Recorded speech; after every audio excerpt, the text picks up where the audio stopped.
Guys, welcome to the Level Out Gaming Podcast. This is episode 1. This is Bobby, and I'm Ethan, and we're going to talk about games, and specifically we want to talk about open world games today. So we're going to kind of bounce around that, see where that takes us. It just seems so awkward. I do, dude. All right, let's move on. We'll figure it out. I can fully tell, okay, that you are trying your best to keep going forward, but you are stumbling at every single step. I'm like, all right, where do I go from here? I don't know. I can just start with a question. How do you feel about open world games nowadays? Like 2023 open world games. How do you feel about them? I think with some games, I think they've gotten way too long.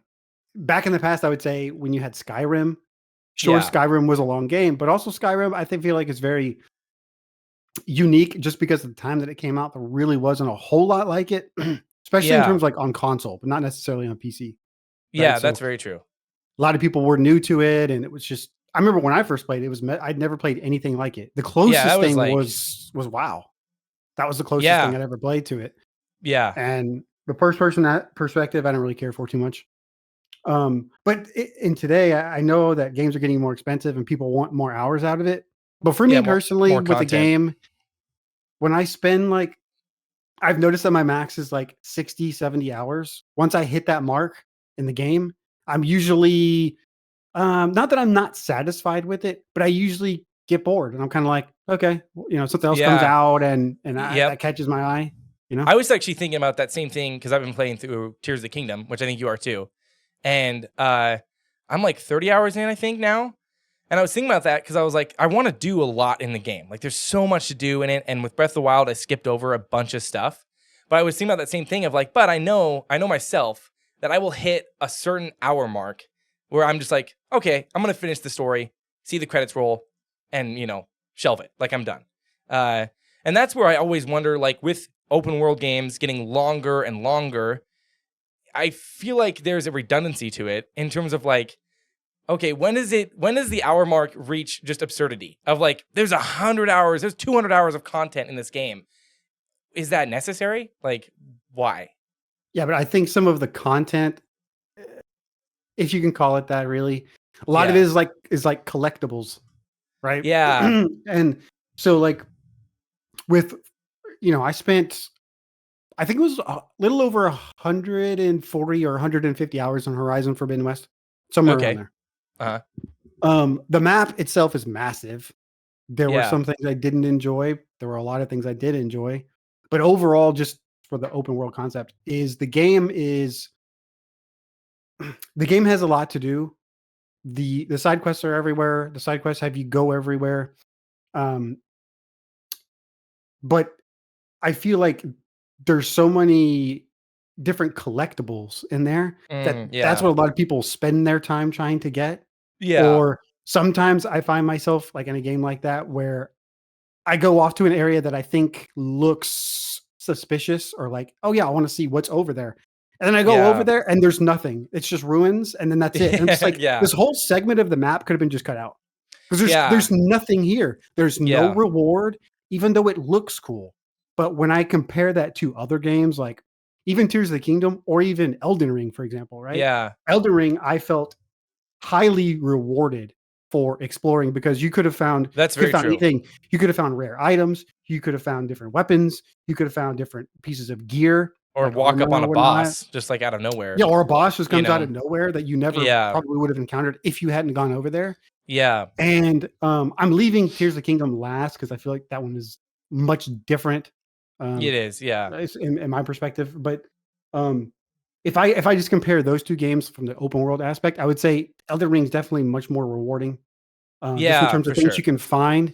But that's also, not to say that Forbidden West wasn't good with the exploration. There were lots of the exploration that I thought was really, really cool. But the way that Forbidden West is built in terms of like your gear is that you don't necessarily explore somewhere, find a chest or whatever, and you open it and then there's a weapon or gear, right? Those things in that game you have to craft. So you're constantly Mm. getting resources. Some of those resources are really rare and hard to find, and you can get them out of those chests. So the concept is a Yeah. little bit different because you kind of have to build everything. I wish that scattered throughout the map, they would have just put some chests here and there that just had weapons there. That you Yeah. could have. Maybe it's a buyer Yeah. that's maybe it's a bow that's got that does flame damage or like Yeah. corrosion Well, that's a damage or something good like that. that's a good question too about like the genre is like in terms of like content. Do you feel like sometimes things are like, in that case of like Horizon, you have to build the weapons or whatever, get resources. Do you feel like that's purposely prolonged, like a prolonged experience to be able to get weapons so that it feels more like rewarding for the player versus maybe it'd just be better if they didn't have that as a mechanic and it was just like, hey, you open a chest, there's a weapon there. You know what I mean? I feel like for Forbidden West they can't do that Okay. because the first game was heavily dependent on you crafting your own stuff. I see. So you making a change like that I think wouldn't make sense. But in the game, it depends on your difficulty because Okay. in Forbidden West, when you play on easy mode, the components that you might need, you don't have to shoot them off. They could just drop, I right? see. Okay. But when you play on hard mode, the components that you want, you have to shoot off. I Or if see. you kill the machine, then the parts are just destroyed. You can't salvage for parts. Now, Yeah. there are random drops for that you can salvage from the machines when they go down. But if you need a guaranteed specific part, the best way to get it if you're playing on hard difficulty or higher is you have to shoot it off. Yeah. And there's a component in Forbidden West that I think is really cool where you have a crafting bench. If there's something you need to upgrade a weapon that you have or your gear, you can what's it called? You mark it as uh, template, I think, or something like that. No, you mark it as a job. And what it will do is the game will tell you the area where that machine is, and Okay. you can go just farm those machines until you That get all the parts that you need. So you don't okay. have to like scour the map to try to figure out where So it's they kind of are. actually You like can, Monster Hunter a little bit, like in a like getting way, the I guess you could say that, yeah, Okay. because you need very specific parts to build certain things. Yeah. But when you contrast that with like Elden Ring is just different, right? You Yeah, just that's get a very weapon. true. Yeah. Well, I guess in terms of the open world, it is true because you can't really exactly like compare and contrast two games when it is very true that like I mean although there are concepts that like Elden Ring and Zelda like Breath of the Wild and Tears of the Kingdom have like similarities to me in terms of like their open world concepts, their core mechanics are so different that you can't really like can't compare and contrast it. Wow, I'm like dying on my words right now. Like nowadays in 2023 though, what are like the common cons that you feel like are holding back certain open world games from being better than they are? Because I feel like nowadays we see more bad open world games than we do good in terms of like the percentage that comes out yearly. So like, why is that? Like, what is it? I always wonder that. Like, what are the mechanics or the certain things that are just making one title far below the others? Yeah, so I think one aspect, and this only applies to some people, but length is Yeah, I think a length is a deterrent big for one. some people. Some Yeah. people don't have the they don't have the attention span to go a couple hundred hours in a game to Yeah. try to finish it or try to do everything, or even if they're not doing everything, right? If they're just Yeah. 85%ing the game or whatever, but they're 100%ing the Yeah. story or something, right? So I think length has a lot to do with it. But I also think that some mechanics that you see over and over again in video games. So like what you see is what an enemy encampment, and what do you have to go Yeah. do? You have to go take over the encampment. So it means you kill all the enemies. But when you play so many of those encampments throughout the game, that sort of gameplay just it gets old after a while. Even Yeah. if the character you're playing has a lot of different abilities that they can use and different ways you can attack. So like you can sneak, you can be loud, you can blow everything up, whatever it is, it doesn't matter Yeah. because that mechanic has been used in probably every open world game I've ever played. Yeah. I mean, if you look at Yeah. Assassin's Creed, it's everywhere, highly overdone. That's Far Cry was kind of really did a lot of Far that Cry too. has the same thing. Elden Ring didn't have it actually. No, and I mean, Tears of the Kingdom So to or like Breath of the speak. Wild is. I mean, I feel like that's because like, are you saying like the enemy encampment to like unlock the map? Because that's what I've seen before. Either to unlock the map or the enemy encampment is part of a mission or a side Yeah. quest that you have to do. Yeah. in order to claim that portion of the map or whatever. Yeah. Because that's something I think about in terms of looking at Breath of the Wild or Tears of the Kingdom.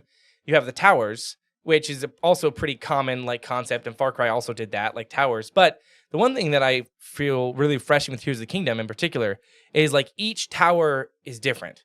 Like you go to one tower and it's like, oh, you have to do this weird thing to get access to it, or like you have to use maybe this specific ability to get into it. So it's like enough of just a very kind of tiny twist that it keeps it fresh and interesting. But also, Tears of the Kingdom's map it's big. It's definitely big, but they fractioned like the map you can unlock into really good sizable sections. Where I'll see some open world games that like, you climb the tower and you unlock part of the map, but it's like super small. So you have to walk like, barely a mile in game to just go to do another tower. You know what I mean? So like there's a lot of towers. Whereas in Zelda, it feels like a really manageable, like, I don't know, maybe 8, 9 towers or something like that. I don't know how many, but like, it's not that many. You know what I mean? I feel like it's more than there was in Breath of the Wild. I think it is more. Yeah. I think the portions of the map you reveal are smaller. I mean, the thing about what I will say about Tears of the Kingdom though is it does have a monster encampment. It does. Gameplay loop, but it's very small. It is. I feel like in Zelda, it's a lot different when I do it, because I was actually surprised it was in it. And then when I did 2 or 3 of them, I'm kind of happy that's in the game, honestly, because I feel like in the Breath of the Wild, kind of, gameplay can be the same for a lot of different scenarios. But in Tears of the Kingdom, I feel like they've improved the gameplay a lot, where things are so different. And I mean, if you just look at like, if you take like 20 different players playing Tears of the Kingdom, and you tell them to like chart out like, okay, where did you go after the intro? How did you get there? What missions did you do? Did you explore only? I think everyone's experience would be vastly different because the game is just so open. Sure. You can kind of do whatever you want. Yeah. So I feel like when they put those encampments in the game, I was surprised, but I also enjoyed it because they're small. They're not these like they're not massive things where you're fighting 50, 60 enemies. And it takes like, 40 minutes or something to complete. It's like, it's pretty manageable. It's simple. You have a team there fighting with you. You can you can do whatever you want, and you don't have to do it, or you can do it. I think it's a side mission or a side adventure or something like that to do in each area. But there's not that many. There's like 5 or 6, I think, in the whole game. So it's manageable. You do it when you come across it. It takes you 10, 15 minutes and you're done. And that's it. And I think that's kind of interesting because in terms of how you were saying like it's manageable and refreshing, that kind of brings me back to like talking about length and going back to Skyrim. I feel like something that Skyrim was so well was the main story in Skyrim is like maybe max 20 hours. Like you can beat it pretty quickly, but there's so many side things that you can very easily fill a couple hundred hours of gameplay, but they make it optional. Whereas I feel like there are certain games, I mean, actually, I don't know if you ever played Metal Gear Solid 5, but Metal Gear Solid 5 was open world, and they put so many like side op missions be required to like progress the story. When in reality, I feel like it would have been better. It's like, hey, let's just cut the main story down. You can, if you want to, you can hardcore just focus that, finish it in 20 hours, or you can do the side stuff and kind of bounce around. You know what I mean? And that's something for me with Skyrim was so like amazing, was I never felt pressured to do the side stuff. It was never something that was like, oh, I have to do this. Like I have to do the enemy encampment or, whatever it is. It was more of like, no, you can if you want to. But then also for the people that enjoy something a little bit more shorter, you can just do the story. You know what I mean? Versus I feel like a lot nowadays, there are so many open world games that they like overstuff the main story that you have to put in like 50 to 70 hours of game time just to see the credits roll versus maybe putting some of that stuff as like side content. You know what I mean? Yeah, but I think also Skyrim was very unique because you could do like weaponsmithing, you could build armor, you could, there's all those, there's different like traits, you could put stuff into like lock picking and all that stuff. So I feel like people are more interested in that sort of stuff when you put it in there rather than like collectibles. Because for me, when I go and I start out playing a game like that, I will go out and I'll do my best to look for as many collectibles as I can. But once I realize I miss a collectible, then from that point onward, I'm just kind of like, okay, if I get it, I get it. If I don't, I don't. But I'm not gonna go around and look for all of these things to go and get. Yeah, I agree. Because I honestly, for me, it is kind of frustrating in certain like game design nowadays, where it's almost like collectibles are like replacing just like content, like pure game content. You know what I mean? It's like, oh, if we scatter the world with like 1,000 things to collect, it makes the world seem interesting. You know what I mean? Versus just like, what if we just actually inhabited the world? And I think Witcher 3 is a good example of like filling out the world with meaningful things versus just like, hey, if you go here, you'll get like a random achievement. You know what I mean? Yeah, but that's what I'm saying. Like, are the collectibles useful? Like, if it's something where you go, like, for example, this isn't really necessarily open world, but Uncharted has collectibles, right? Yeah. This is just the easiest example I can think of in my head, where they're hidden, and some of them aren't hidden that well, but some of them are hidden really well. But you go and you find them, and then once you get them, what do they do for you? Nothing. Nothing. Yeah, exactly. They literally do nothing. The only reason for you to get them is I think you probably get an achievement from a PlayStation or whatever. Yeah. If you find all of them, you find a certain number of them, right? But if you look at Tears of the Kingdom, the collectibles are the Koroks, and when you find them, you get to use them. Yeah, you do. There is a use to them. That's very true. So you can. I think I found like so far over 200 or something like that, right? My gosh. So for me, in terms of the amount of gear that I want Link to hold, I'm fine with that. Yeah. If I never find another Korok for the rest of my gameplay, I'm cool because I don't need them. Yeah. You know what I mean? That is a good point, though, talking about how like they have use.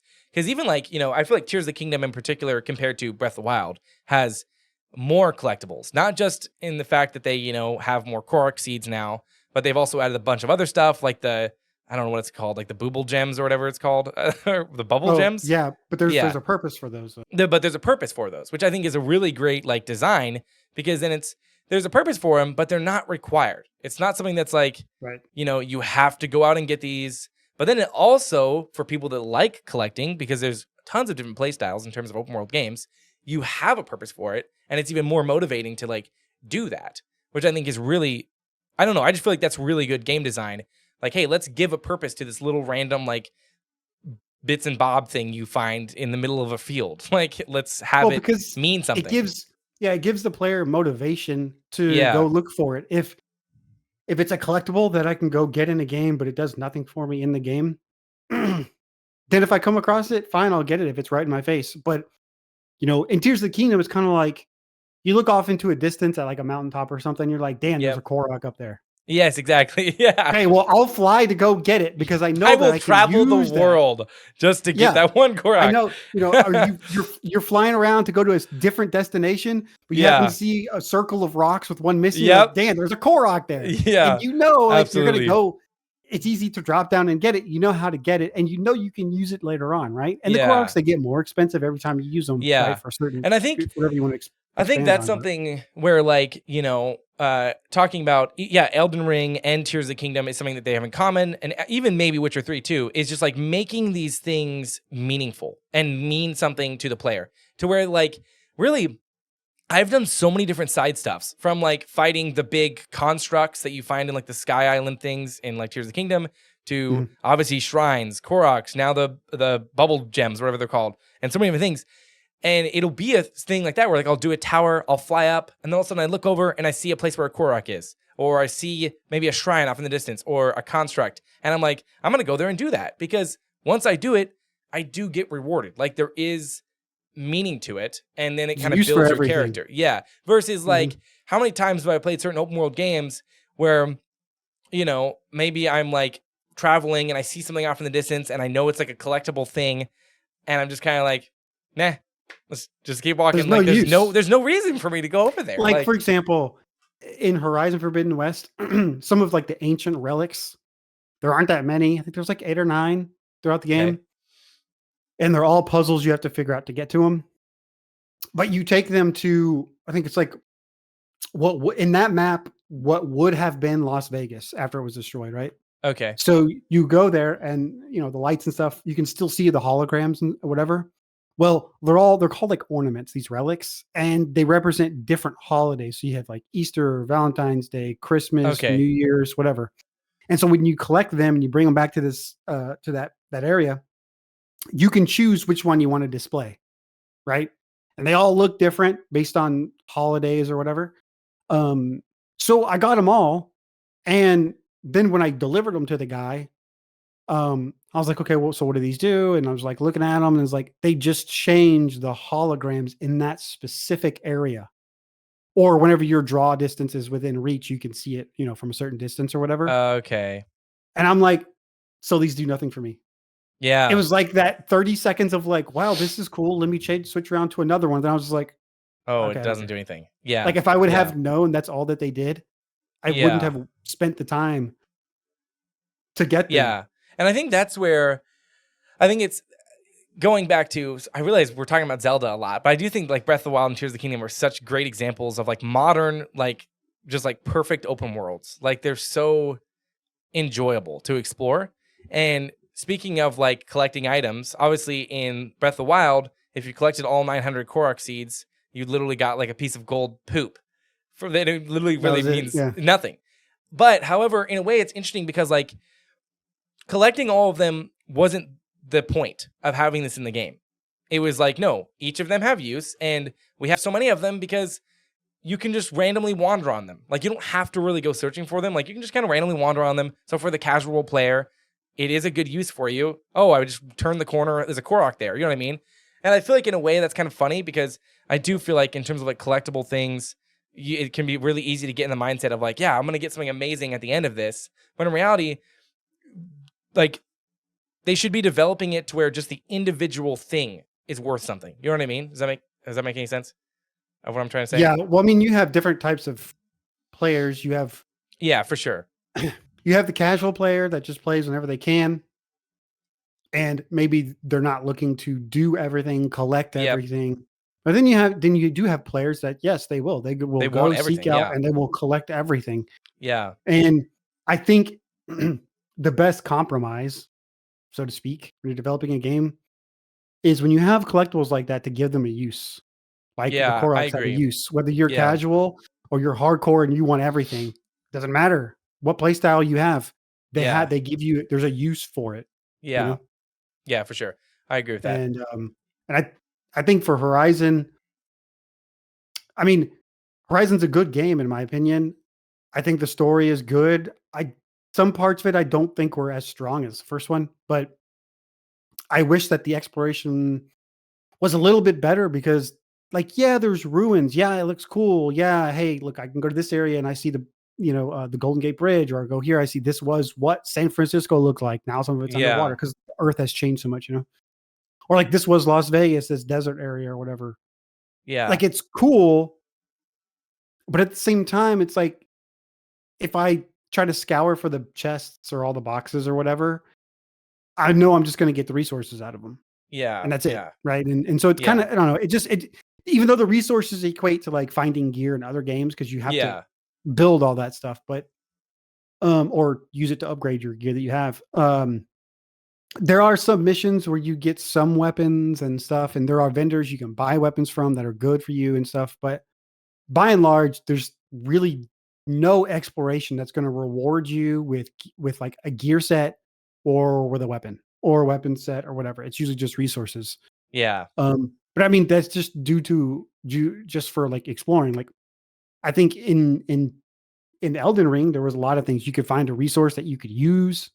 You could find gear, you could find weapons, and I don't know. I just the whole time with Elden Ring, I just felt like if I look at an area that it looks suspicious and I want to go there, I had a high confidence level, even after like 50 hours in that, hey, I'll there's find probably something. I'm probably going to find something cool here. Yeah. Right. Yeah, for And sure. there were very few times where like I traveled somewhere. I'm like, damn, there's really nothing here. I can't believe there's Yeah. actually nothing here. Yeah. But it is what it is. I mean, No.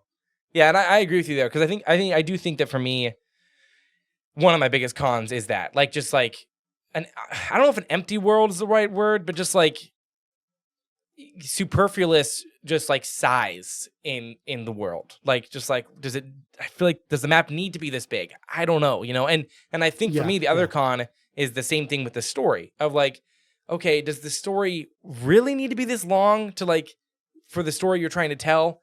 Or maybe we should cut out like 20 of these fetch quests that you make us do to progress the story. You know what I mean? Those are my two biggest cons. And really they both go back to the same thing of just like bloat. Like I just feel like so many open world games nowadays are just, they're bloated. They're just so much like excess stuff going on. And and it really goes back to like, you know, the whole cry for content within games so that what I'm buying is delivering something worth my money, you know? Yeah, but I agree with bloated maps for open world games. Yeah. But the one thing that I think Horizon Forbidden West did really well was all the side quests. I mean, obviously the main missions as well, but the side quests were really unique because they spent the time to develop cutscenes even for the side quest. Yeah. So, you know, in most games today, when you initiate a side quest, you stay in the game footage and you either read the text or the text is read to you, right? If you're in an actual main scenario quest, then yeah, you get a cutscene. You get to see all these visuals. You either have to read the text or the text is read to you based on characters and voice actors, right? But in Forbidden West, what they did was every side quest had a cutscene. So as soon as you went and talked to the person about the quest, cutscene initiated. Yeah. And that's nice. You went right in and you saw the back and forth between Aloy and whatever other character it was. And I thought that was really cool because it added to the immersion in the world. Even though I feel like the size of the map in Horizon was probably bigger than what it should have been, but that added a lot to it. And there were also segments of, even with the side quests, so you go do a side quest, let's say you go save someone's brother or whatever, right? And you bring them back. Well, later on in the game, if you travel back to that city, there will be like a green exclamation mark above that person's head that you helped. And you can go talk to them and they will refer to Aloy like, hey, thanks for helping me the other day, saving my brother, so-and-so. And it's in a cutscene. You don't get an extra reward for it, but it just brings the story, makes the story more believable, makes it more immersive. I think at least to me, it was more immersive because it was in that cutscene. And it's not very common that after you complete a side quest, the character talks to you a second time. And it's more of like, hey, how are you? I heard you were down in so-and-so town doing this. That was my cousin. Thanks for helping them out too, blah, blah, you know. And it was really, really cool to kind of see that because I'd never seen that in any other game. So they did do a really, really good job on that. But I do think that the world was probably bigger than what it should have been because there were a lot of areas you travel to. It's just like, for what? Empty. Yeah. Which I think to fight some machines that I don't care about. Yeah. Which I think what you were talking about, the side quests would go into like a pro of the open world games nowadays. And I feel like this is like maybe a post Witcher 3 effect. At least that's where I kind of track it back to, of just like developers understanding that consumers or the gamers actually value and want like effort into the side content, and to make it, again, going back to like the collectibles thing and everything, make it meaningful, like make it mean something to me instead of just like, you know, hey, can you go get this item for me? Okay, cool. Come back. Nice. Here's 10 coins. You know what I mean? Like, enjoy. Yeah, I mean, I guess The Witcher 3 does that also. Yeah. So that's I mean, at least where I track it back 3. to. Yeah, I mean, so I did see it before with the Witcher 3. I just think that I mean, The Witcher 3, yeah, it did do that. I'm trying to think of it, the difference in my mind between the two games, even though they did the same thing for the side quests. I mean, in a way, Witcher 3 came out, what, like 7 years ago? Yeah, so like 7 years ago, which is crazy. So in a way, it's more that maybe they're doing the same thing, but more like games like Horizon Forbidden West or more modern open world games are just now being able to perfect what I feel like Witcher 3 kind of started in terms of like, you know, I remember when Witcher 3 came out, like everybody was raving about the side quests because everybody was saying, wow, they're like their own little story. Like they put their effort into it. Yeah, like they make me, I'm excited to do a side quest. Even if it's something as simple as like, there's that one little tiny side quest where the lady is like stuck out of this house and she's like, can you get this pot for me? Like, it's just so obscure and random, you know, that it's like, yeah, sure, why not? Like it, And I feel like nowadays I do think that the pro of a lot of modern open world games is that they've taken that and kind of run with it and are able to really perfect it and make it even more interesting, which is really good. And that's where I think I would agree with that. Yeah. That's where for me, I think, because we live in that world where it's like post Witcher 3, lots of developers are putting effort into the side content. When you see an open world game that has no effort into the side content, or it's really just like lackluster, it sticks out even more nowadays. And it's even more to me like a glaring, like, wow, this sucks. Like, why would you know what I mean? Like, yay, I get to just do like 20 fetch quests as like side stuff, you know? Versus I also think that the reason why some of these side quests aren't that interesting for a lot of these open world games is because people are, I don't know, I feel like most of these game companies are more focused on creating a big map that has a lot of different biomes and areas and things that you can go look at and explore. And so they don't have the time to create these interesting side quests, whether they have their own little mini stories with cutscenes and voice acting and all of that to make it really come alive. And then on top of that, you also have like, you know, like with Horizon, the game was so big, there was so much going on all the time. Quality assurance testing on that game, right, would take a long time. That's very you'd true. have to have a lot of different people beating that game all the time in your QA testing just to make sure everything was working correctly. And that doesn't even take into account side quests and all that. That's very true. Yeah. And I ran into plenty of bugs when I played the game because I got the game not on release date, but I think a couple of days after it released or whatever, I got it. Yeah. And, you know, I noticed some things where some quests I couldn't even initiate. Oh, wow. I would fulfill all the requirements, but no matter where I ran, I couldn't initiate the quest. I had to reload it from a different save or fast travel somewhere else and then come back for it to give me the prompt, you know, and you know, with stuff like that, you know. But so I feel like as these worlds get bigger and people and developers try to jam more stuff into it, I feel like we're going to start seeing games that are going to have more and more bugs because I agree. Like, to be completely honest, I think we can, well, most of us can agree that the testing of video games has gone down. Yeah, I would agree. And it feels more like big games like this get released, and then the population who's buying the game, the consumers are now the testers. Yes. Well, don't worry, we'll put out a patch. I agree. We'll put out a patch. Don't worry. I think that is the issue, though, is the patch thing, like the whole like day one patch, or I'm patching this because, like, you know, I mean, sure, when Skyrim was coming around, that was something that you could that was starting to, you know, happen a lot more, like patches and things like that. But especially like, you know, pre Skyrim and earlier on, that wasn't a thing you did. So it's like you really had the time to, well, not necessarily you had the time, you had the pressure of we have to deliver something that works and is a product, like a complete product, because we can't really like, you know, update, like send a patch out to your like PlayStation 1 to fix your, you know. Even that games were much easier because most of the games that we played back in those days, they were all very linear based games. Yeah, very small. Yeah. So like very good example is Uncharted. Great game series, great characters and story and everything, but it's very linear. It's super very linear. Yeah. So when you go to have a team to test that, it doesn't take much to test it. Yeah, which that is very true. And obviously game development has expanded. I mean, like making a game nowadays is way more expensive than making a movie. Like it's super expensive to make a big game nowadays.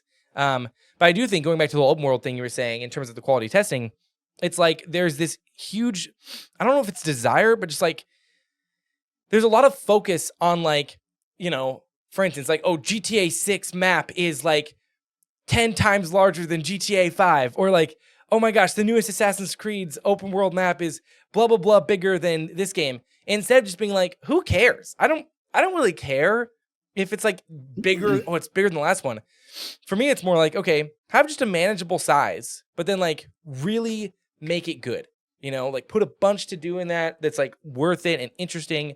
And then I won't even care about the size. You know what I mean? And that's kind of my perspective of like open world games. And what I look for it is like, I would prefer a smaller map with more like fine-tuned things versus just like a big map that's like, all right, I can run around. You know what I mean? Yeah, but I mean, even with some of those open world games, to run from city to city, village to village, town to town, or whatever it is, do you really need that whole 5, 6, 7 minutes to go from one town to another? Yeah. If you don't have fast travel, like, do you really need that? Is that Yeah. really so Yep. important to players to be immersive, to make the world feel larger? Is that Yeah. really needed? And like, if that's the case, then I would argue, okay, so then what happens when you play games where you have two different biomes that are literally right next to each other? One is a desert and one is a winter setting. Does that throw Yeah. you off in a game? Yeah. Yeah. Okay, well then, so walking for 5, 7, 8 minutes from one town to another shouldn't be a big difference, Yeah. right? That's very true. Yeah. Yeah. I Because most agree. of the time, once you unlock, there's fast travel in some form or some fashion, and most of the Yeah. time, people are going to use the fast travel. In Tears of the Kingdom, I use fast travel Oh, all the all the freaking time time. if I need to Same. get Yeah. somewhere, All the right? time. I did the Yeah. same thing in Forbidden West. I would fast travel from bonfire to bonfire to bonfire whenever I needed to. Yeah. So I don't know. The size of the map, like maybe so I think in a game like GTA 6, maybe it's a little bit different because there's a whole like RP element to it, Yeah. That's right? fair. Yeah. Which the RP element, I think the bigger the map, I think the more stuff you can do, the That is better fair. Yeah. it can, the game can have. But Yeah. And I think, and GTA 6 in general is just completely different because I feel like all you do is cause hell. yeah. Yeah. That GTA in general that is fair. And I think Who plays it in for the terms, story? I mean, God. yeah. And that is something though, like in terms of like, walking from city town to town, it's like, okay, if you're going to make the player walk 5 to 10 minutes or travel 5 to 10 minutes from one city to another, then populate that stretch. You know what I mean? Like put like that's something again. Random like, encounters. Yeah. Random encounters. Have like NPCs having a conversation about Yep. something, and maybe they have something to tell you if you talk to them, but you would never Yeah. know unless you stop to talk to them. That's what they Exactly. do. Like in Tears of the Kingdom, I think that's one thing that they do really Yep. well is the more people you talk to in the game, no matter how random, if you're just running down a path and there's someone walking down the path, if you stop and talk to them, maybe you've talked to them 10 times. Well, sometimes they have something different to say. Yeah, I agree. And that's something, even going back to like, yeah, Witcher 3 did that like really well. Yeah. There'd be like Mhm. random bandit encounters, or you just like find a random side quest. I even feel like I didn't really complete Red Dead Redemption 2, but I did somewhat feel that in Red Dead Redemption 2 of like Yes. those sort of random encounters, or sometimes you're just like, it's not even a side quest, but you just find an NPC that is just super interesting. Like, or you'd get robbed. Like some NPCs would jump out and they'd try to rob you. Like, all right. Yeah, you know, I didn't think about it, but Red Dead Redemption 2 is a good example of an open world game that does its best to make the world feel alive, but have a very, Yeah. very high level of detail. And I can remember in my first playthrough of that game, there was a scenario. I think it's a random. I don't know if it's a random encounter or if it's there until you encounter it. Uh-huh. But there's a scenario in there where you're just riding your horse down the road, and there's this guy that's pulled over because his horse. There's something wrong with his horse. Got something in its hoof, or it's sick, or something, or he's sick. I can't remember. Anyway, he does something and he hits and he like slaps his horse. Right. Well, then his horse kicks him in the head and kills him. Oh, what? Right Oh, there, wow. just That's dead. great. Gone. Yeah. So it's like, well, what do? Do I steal his horse? Is it better than mine? Do I rob him of everything he's got? Like, what do I do? Yeah. But I think Red Dead Redemption 2 is also a very good example of, yes, it has a really big map. And yes, the travel's complicated because, it's back in the old days. So you were just on a horse, right? There's a train, you can fast travel, but it costs you money. And you got to be in a specific area. You can't just fast travel from anywhere you want. Yeah. But that's also a good example of the world feeling more alive. Yeah, I agree. Because people talk to each other, they have random conversations, and you can overhear things. They're like, "What did you just say?" Yeah, and I think Red Dead is a good example too.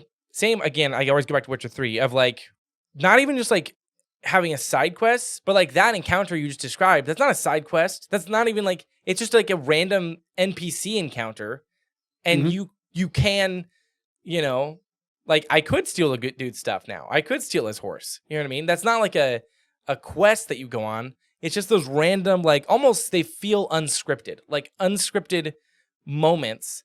That's like, whoa, that's really weird. And I always see clips of like, there's like different logging encampments in Red Dead 2, and like trees can fall on like NPCs, and then all the NPCs will try to like help a dude out from under the tree, and it's something that like you don't even have to be a part of, but it's like it's happening around you, which I think really regardless plays of your actions, exactly, and I think that really plays into the immersion of like, this world's alive. Like I don't, You know what I mean? Or more traditional, like obviously older open world games, even like older Elder Scrolls games.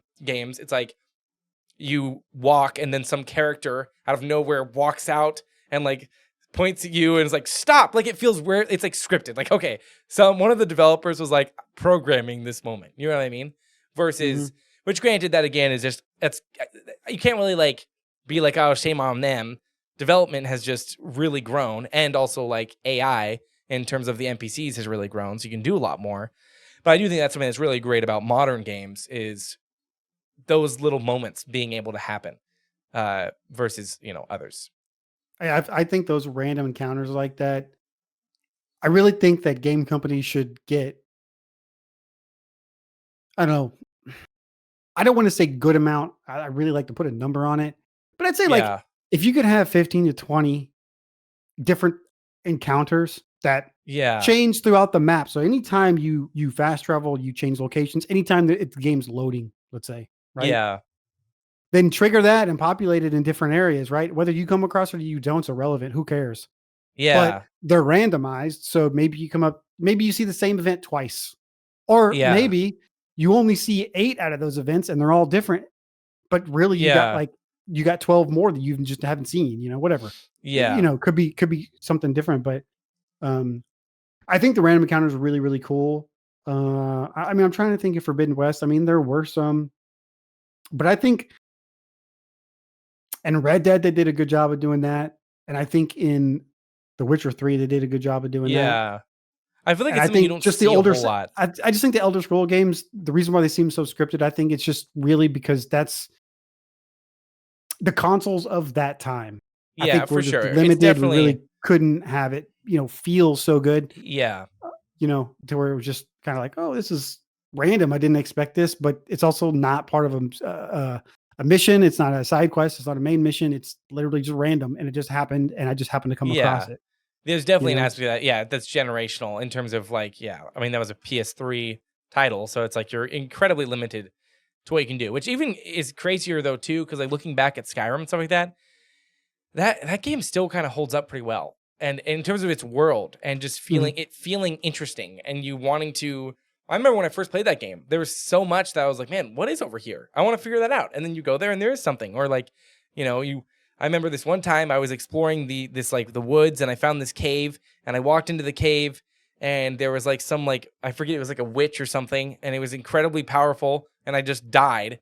And it was something Yeah, that like, okay, I yeah. should not have gone You there. should have been there But yet. Okay. it felt, it felt interesting because it's like it was a random ass cave. Like why who's gonna, find that? But it was something in there, which I think is, that's really cool. A testament to that game. I think still, living. Obviously, that is also though going back to quality assurance. Bethesda is a good example of like they don't do the best on the QA front, and that's kind of a historical thing with the company. Of to this day, Skyrim has so many bugs that are just like completely random, and how do you miss that? I mean, yeah, but I would say sometimes the bugs are funny, right? Yeah, Sometimes they they make can be. really good YouTube clips you can just look up. Yeah, Um, and I think Skyrim is an example of that. Like it's most of the bugs are endearing, rather than being like a good example like Assassin's Creed Unity, where like people's faces are like inside out, and it's more like what is happening, well, you want to look at something with quality assurance problems that's open world. That's a recent game that came out. When you look at Pokemon Scarlet and Violet, That's fair. Yeah, for they sure. are when the game released, there were so many problems, Yeah. and people were. I just remember seeing all the videos on Twitter, and when I played through it, I didn't really see that many. Uh huh. Myself didn't experience that many, but people who were playing more multiplayer and stuff, they saw it more often, I think, and just seeing all the videos and seeing people comment, and they're just like, "What happened to Game Freak? Like, Yeah. why? Clearly, this game wasn't ready. Yeah. Why do we have this?" And that's specifically with Pokemon. The one thing that I was severely disappointed with is that when they released that game, I mean, it's $1 billion company. Yeah. How How do how you mess like this up? I understand that you don't make open world games. So the closest attempts you had at it was Sword and Shield and Arceus, right? And I Yeah. get it. and actually, I would argue Sword and Shield is far more open world than Arceus, because Arceus was more like Monster Hunter. You had a general hub and you went out to an area. That's fair, yeah. Sword and Shield was more like seamless from area to area. But Scarlet and Violet, I mean, the gameplay was great. Okay, the open world was cool. The Pokemon, the exploring was cool. There's certain things you could find in certain areas. It's just that in that game, and even still today, their performance hasn't been fixed. Yeah, and I mean, the frames can dip down into like, into like 15. Yeah, in some that's areas. horrible. Wow. And Even it's for like, the Switch, why that's is horrible. why is it like this? Like, and then sometimes like the level of detail is horrible in some places where like the camera is showing it, but it looks pixelated. Why? Wow. Why couldn't you have cleaned that up? Yeah. Especially if it's in a cutscene. But then you look at games like Tears of the Kingdom, which I would argue has better graphics than Pokemon Scarlet and Violet. It looks I really like good. the cell shade. Yeah. I don't see that. And the game, yes, Tears of the Kingdom does have some performance issues and whatnot, but not nearly as bad as Pokemon Scarlet and Violet. Yeah, Like, so far my nowhere near experience as it's pretty rare. Like it'll be like really quick, but not like big constant areas.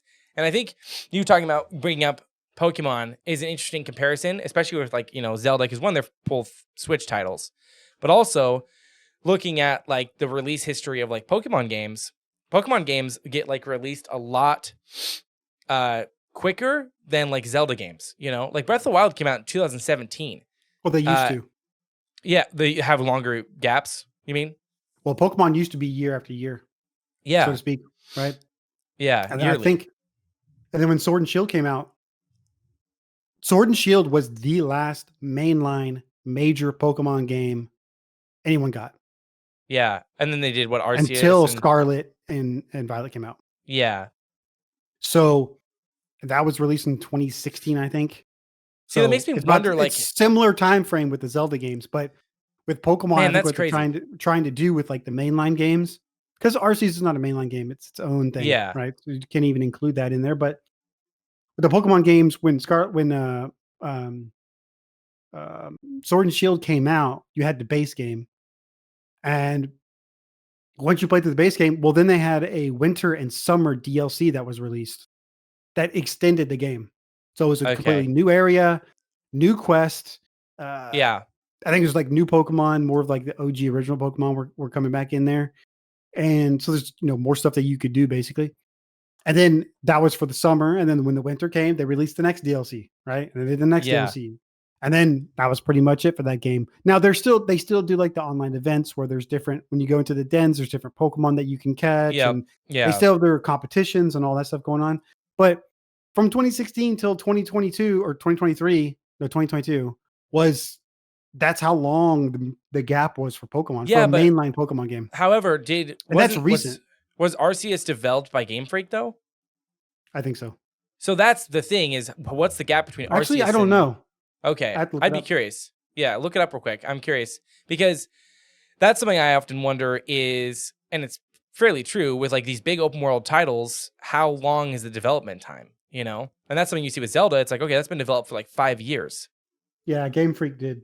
See, and what year did that come out? 2018? Or 19? Arceus? Yeah. Shit, I don't even remember. We're looking this up, everybody. We don't know. That came out January 28th, 2022. Dang. So how long was Violet and Scarlet's development time? That's what I'm curious about. Well, I think when it comes to like Nintendo and with Pokemon, I think that they're staggering this stuff out. Yeah. So like realized before, like we used to have the mainline games year after year after year, but they were much smaller. Experiences. And so when they came out with a major scale game, like I guess you could call Sword and Shield a major scale game. I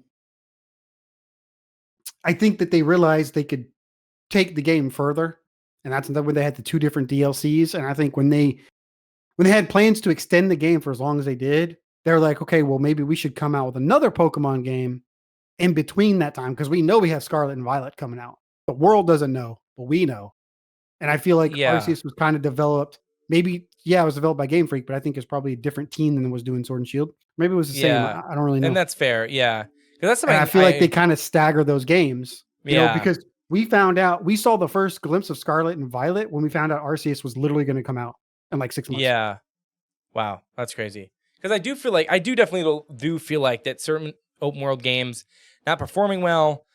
I mean, there have been so many open world games that have come out this year that are not performing well in terms of a quality basis, but then also just like a general content of like this isn't really a finished game at all. Goes to like shorter development cycles, which I think also goes back to, you know, the need of like this is our launch date, we are sticking to it. Whereas if you look at other games like Red Dead 2, Witcher 3, I think Red Dead 2 was like in development for like I don't know 8 years. It was a while. Like or look at like, you know, GTA 6 is coming out sometime. That's been in development for a very long time. Like Rockstar definitely likes their long development cycles, but then the quality shows. It's like, man, you guys really put time into this. Like it shows. But then if a game comes out and it's just trash, it's like, and then you look, oh, this was developed in like 2.5 years, and then they're trying to do like a giant open world game. It's like, well, yeah, like you didn't give yourself enough time, you know? Honestly, I think there's a couple of components to that. I think one, video games are a lot more popular than they were. Yeah, that's very true. Like even 6 years ago, right? Yeah. And so I think with that popularity rising, whether it's genuine or people are just doing it for money, whatever their aim is, I think that it puts more pressure on these development companies because they show a teaser for a game or screenshot or music or whatever, right? Especially if it's for a big franchise. And people go wild and they want it now. I want it right now. I want it now. Yeah, Just it's release going the game. now. I can't wait 2 years. It needs to come out right Yeah. now. Yeah. And then when it gets closer to that release date, they're like, "Listen, sorry, we need to push the release date back because we understand that we want quality here and we don't want to, put out Yeah, some we need more garbage." time. And then people get pissed off because I wanted it now and this release It's date supposed to was, come out now. it was supposed to come out next month and now you're telling me I got to wait another 6 months to, whatever. Yeah. And so there's a lot of pressure on video game companies. They're pressured from a lot of different sides, right? They're pressured from a consumer base. They're pressured Oh, from yeah. a profits base. They're pressured from, I'm sure they're the suits that are making the decisions for the company in terms of to make money and all that. So, Yeah.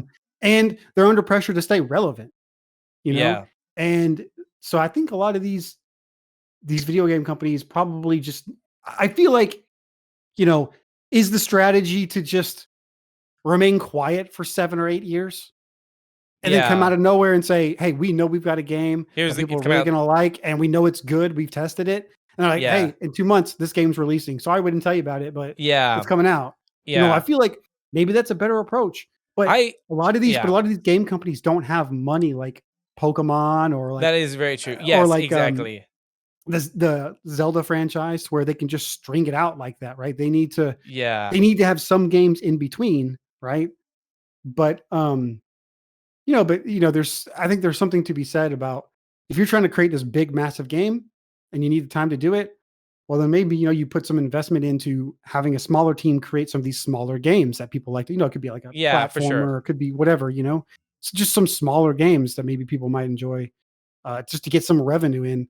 Yeah. Or Um, I feel like a lot of times it can be studios, not necessarily that the studios are taking on more than they can chew, or maybe it's the overhead, the suits that are like, hey, Red Dead 2 just came out. It was incredibly successful. We need a Red Dead 2. And then you're putting all of this like pressure on a team that maybe doesn't yet properly have the capability to deliver something of that size. And I mean, Redfall just coming out and how that game released, I think is an interesting example.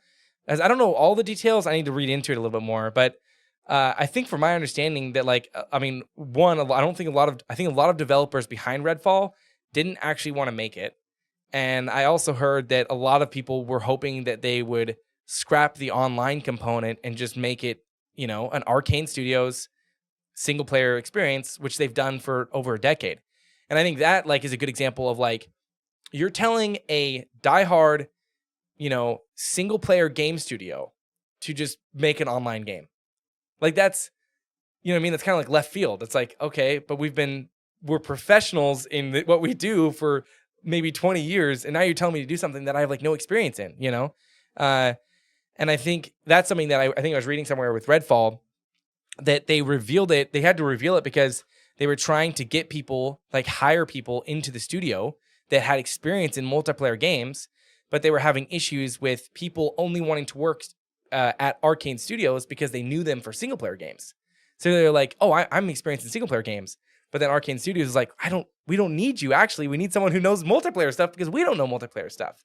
Mm-hmm. And I think, anyways, that's a lot of ranting in words to just say, like, I feel like right now there's a lot of studios that are being forced to do things by whether it be the publishers or whatever, that they have like almost zero experience in. I think another interesting game to look at that's coming out, and it was just delayed a year, is the Suicide Squad game, which has been revealed for a while, and they showed off gameplay this year, and it's a live service multiplayer game like we've seen, for like 5 years. And Rocksteady, I don't think they've ever made like a live service game like that. Like they are also a company that's like single player narrative. We did the Batman games; those were incredibly successful. They weren't live service, like microtransaction type stuff. So it's almost like, okay, why are you telling that studio to make it this way or else, when in reality, like their success is elsewhere? Well, I think these studios want to create, maybe not the studios, but the people who are worried about the finances of the company. Yeah. I think that they want these online games because they're profitable, and over time you make more money with them. Exactly. Versus single player game, right? Single player game, you spend a lot of money developing it. Yeah. Then you release it, and the sales are what they are. And then what do you do when you're done with the game? And you're done supporting it for 6 months after it comes out, a year, whatever? Yeah. What do you do? Yeah. You dump a bunch of money into another single player game and hope it does well. So when you get an online game that people like to play and they're latched onto, the game's developed. Yeah. All you got to do is put in some cosmetics and other stuff that people want to buy to spend their money to make money. Keep it going. Yeah. Look at something. I mean, look at Warzone, right? Yeah. All the controversy surrounding it with whatever, I really don't care. But if you just look at the game, what do? They just created a game. It was free for everybody. Yeah. And it's full of just a bunch of junk you can buy, skins and cosmetics, yeah, finishing moves, whatever, right? For your account. Well, in a way, it's like all they have to do is manage that. Yeah. And throw in some new garbage every once in a while. Yeah. It's almost like you're creating like a self-sustaining ecosystem so that you can make more money, Yeah, the base game is there. You don't have to develop that anymore. All you have to do is fix bugs, add in new guns, balancing, whatever else you need to do, which is normal health of game type of activity that developers would have to do if they have a long online game, Yeah, for sure. Or even like MMOs, right? With Blizzard, or you look at Final Fantasy or something, those games too. But at some point in time, with those games that have been out for a long time, you've got to add new stuff. Yeah, because for sure. There comes to a point where a lot of the players have done stuff, and it's like, I feel like Warzone it's different because every time you jump into a Warzone game, theoretically it's different, right? Yeah, your experience is different. You land into a different spot. You first get a different gun, then you die immediately, or you land in a different spot, then you get a different gun. You kill 8 people, and then in the game, and then you for sure. So your experience is a little bit different than it would be with like an MMO, right? Because in an MMO, once you hit the top level, you've done all the dungeons, you've done all the quests, you've done the story, whatever. What do you do? Yeah, for sure. Yeah, that is try to get the best gear in the game. Okay, well, once you've got it, what do you do? Well, but they got to expand the game, But still, the core game is still there, right? Yeah, and they just build off of it. So I come back to your point. I think that's why a lot of companies are trying to get these online games, because people want 100%. Want that online game that's a hit. That all they need to do is add stuff for people to buy, to make money. Whether it's skins or weapons or whatever. And that's easier to do than come up with a completely new concept for a single player game. Develop it, market it, test it, and then release it, and then support it. And then a year down the road, you got to figure out, okay, well, which I think though, going back to the little quality assurance thing within this topic, I think though, like, it goes back to, I just feel like, sorry, my words are failing me. my brain just went dead. I literally had a topic and I was like, it's gone. Just kind of going back to the whole thing of like, why are we, if you like, I totally understand that the ecosystem of like creating a live service game to make money. And I think actually like currently PlayStation is doing it right. Just at their PlayStation showcase, they announced a couple live service games, and there was kind of like a report that basically said PlayStation and Sony's goal is to develop a couple of these really sustainable, successful live service games so that they can more, reliably dump a lot of money into their big first party single player exclusives. And to me, in my mind, that's really good, because what you're doing is you're hiring out other companies that that their expertise is in live service games. Sure. Make us this and that, instead of like, looking at Arkane Studios and being like, hey, you single player developers, make me a live service game that is sustainable and is 4-player co-op and has no issues. You know what I mean? In a way, you can kind of see the same issue happened with like Fallout 76. Like, this is Bethesda doing something they've never done. And it's just kind of, in a way, like, you could very clearly see aren't really skilled in this. And it took forever for that game to really become something resembling something worth your money, I mean, yeah, I get your point. I think that video games have moved away from being something you create for the gamer to play that game. Yeah. And that's it. And it's moved away from that to more of like, hey, there's more money in it to be made. Video games are making more money now than I think even like television and movies. Oh, they're making so much money. And so now that the money is there, it's like, okay, well, now you start to think naturally. If you own a video game studio that's developing games, you start to think, okay, well, hey, how can I make my studio more profitable? How can I grow? How can I hire new people? How can I, well, I need more money. Well, how do I get more money? Well, yeah. If I get a live action game or live service game that I can create that can run for 15, 20 years. Yeah. That's a cash cow. Puts me in great shape to create all these other games, hire new people. So, it makes sense that the companies are trying to make a move like that. So, some of these, but like you said, if you don't have the expertise to create those types of games, it really can show when you release. And a good example of that, in my opinion, is Scarlet and Violet. Yeah. Game Freak has never released a fully open world game that doesn't load ever before. And they released Scarlet and Violet and they had a ton of problems. The performance still isn't fixed. Yeah. Right. And now the release, now they've already announced that like now there's two DLCs just like they had with Sword and Shield, and it's like, dude, like, look, fix the game. I played the game. I spent a lot of time in the game. I got the double pack of both games. I loved it. I played Violet first, played it all the way through, explored pretty much everywhere. I still need to finish the Pokedex. I haven't done that yet. Yeah. But I went through the whole story. I did play multiplayer, did some of the trading and some of that stuff. And the exploration of the game was great. Coming across Pokemon that just freely open in the world. You never know what Pokemon you're going to come across and stuff was awesome. They did a really good job with that. But the parts of the open world game that they missed are the multiplayer aspect of the game could have been much easier, in my opinion. Yeah. But I kind of take all that stuff with Pokemon. Anything that has to do with online play and Nintendo, I take it with a grain of salt, because notoriously throughout history, Nintendo has done a horrible job of anything online when it comes to multiplayer. Yeah. But in terms of like taking a company that really's never created an open world game, and all of a sudden now they're creating an open world game, you see it with Game Freak. And like, I love Game Freak. Yeah. They have created some amazing Pokemon games, but the next time a mainline Pokemon game comes out, I don't want Game Freak. If it's going to be open world, I don't want Game Freak to do it unless they've learned from these mistakes. I'd rather Pokemon reach out to another company. I'd rather them reach out to the people who are making Tears of the Kingdom. Yeah. They know how to make an open world game. For sure. Or just get support from a studio like that, that like Nintendo, Um, yeah, I 100% see what you're saying. I agree with you. Yeah. But